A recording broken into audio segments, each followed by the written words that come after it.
Right, okay. This is I've not done one of these for quite a while, but it's a real pleasure to interview my little brother Richard Henry. I don't know whether you think he looks like me or not, but he's certainly got more hair. But Rich and myself are just going to chat about what he does and a little bit about business, and let's just see where it goes. So he hasn't got any insight into the questions we're going to ask him. So I'm just going to hit him with a few questions and let's see where it goes. We'll keep it brief, maybe 3-4 minutes. That's all it'll be.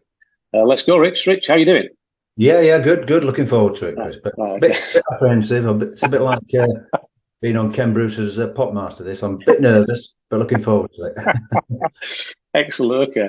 All right. So first question: tell me in one breath a bit about you, Rich. Right. Okay. One breath. That's difficult. Yeah. Family man, 2 boys, Thomas and Samuel, 1 good lady wife, 1 dog, Freddie.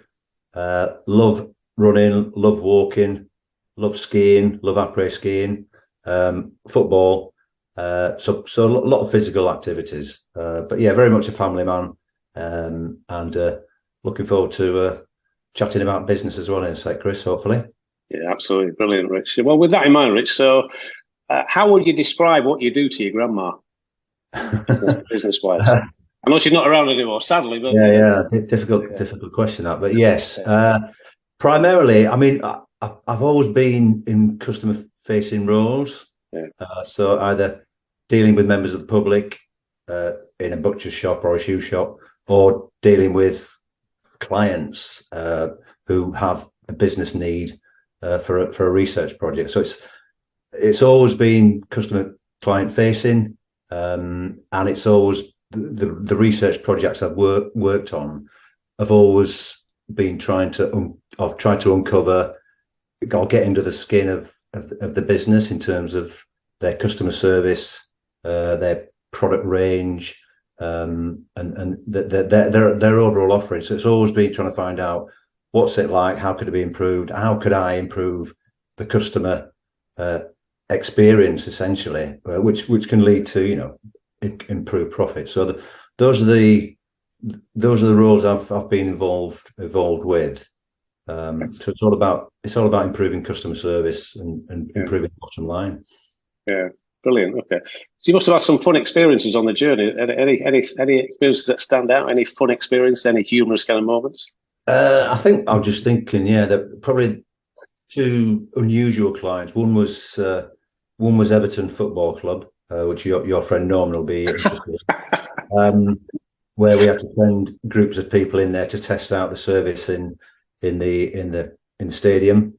Right. So that was a slightly different type of project. So we had to send people in to buy hot dogs, test out the program sellers, and give feedback on the overall experience of watching a football match.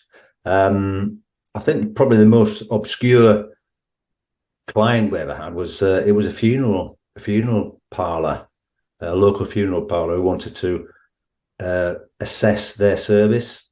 So we had to devise scenarios where we would have people contacting them about an ill relative who may not have much longer to live, and find out what their service was like for a funeral.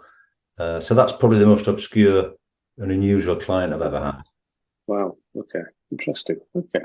Slightly different, but everyone's got a service, haven't they? So it's not just these standard retailers.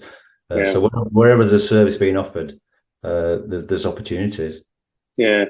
I suppose the question, I'm just thinking about how you measure the impact. How do you measure? Is there a way of measuring the impact on customer service? Or it's a good question.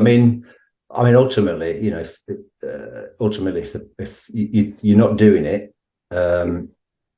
you've got a kind of measurement of where your bottom line and your profits are, and then you install some kind of research project or customer service experience project. You've then got you can compare how your profits are before and after, essentially, so you can judge it that way. So there's lots of ways of getting a quantitative measure on customer satisfaction, so you can compare that as well. That'll give you a flavour for it. Yeah.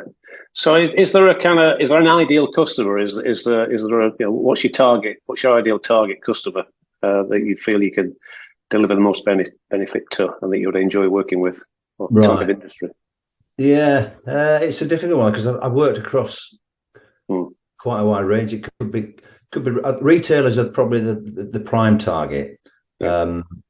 They're the ones where you've got the most mainstream service offering, but also, manufacturers are interested in the service that you get on the front line in a retail store. So, for example, you go in asking for, I've got a cold, see which brand is recommended by the chemist.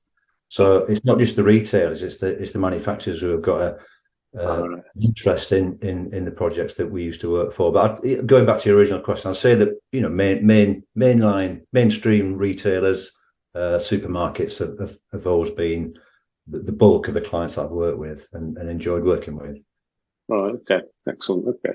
So obviously you've been in business yourself for quite some time. Any kind of things that you would, if somebody was about to go into business themselves, to start a business, what advice would you give them? Right.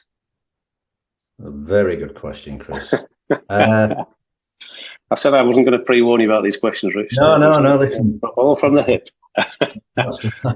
Alternatively, what would you do differently? That's another way of looking at it. What would you do differently starting your business again, if anything?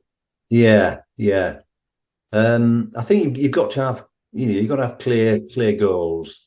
So you've got to have probably short-term and medium and long-term goals. You need to regularly revisit those goals to see how you're getting on. So quarterly reviews. I think you've got to have a target, and then just build towards those targets with little steps. So I think that'd be the key one, Chris. But I think that one of the benefits I've had from working on my own business is it's just the flexibility and the freedom. But you've got to put the hard work in. I think I was thinking about this earlier on.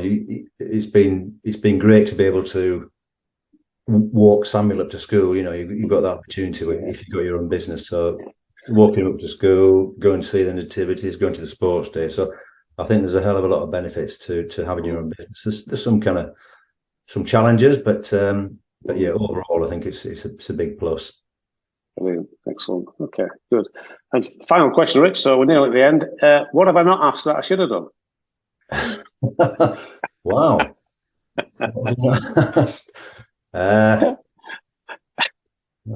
a beauty, that. I thought you were going to ask me where would I want to be in 5 years' time. Well, remember that. Yeah. Well, I haven't asked that question, so you can answer that one, can't you? Yeah. No, listen. 5 years' time. I think as long as I've got, family, health, a little bit of wealth would be nice as well. But I think your family are key. Health at the moment, getting to that age where you've got people around you are struggling, but people around you are no longer with us, unfortunately, similar ages. So yeah, I think that's key. That would be the key takeouts from that question, Chris. Brilliant, great stuff. Right, well, that's me done, Rich. I think that's fantastic. Obviously, anybody that wants to kind of put their hand out and work with you, I trust my brother implicitly. I think he's brilliant at what he does. He's very, very good at what he does. He's got great experience. Just reach out, connect with Rich, and we'll put the connection details on the end of the video. Thanks for that, Rich. Take care. No, appreciate it, Chris. Thanks for your help. Cheers.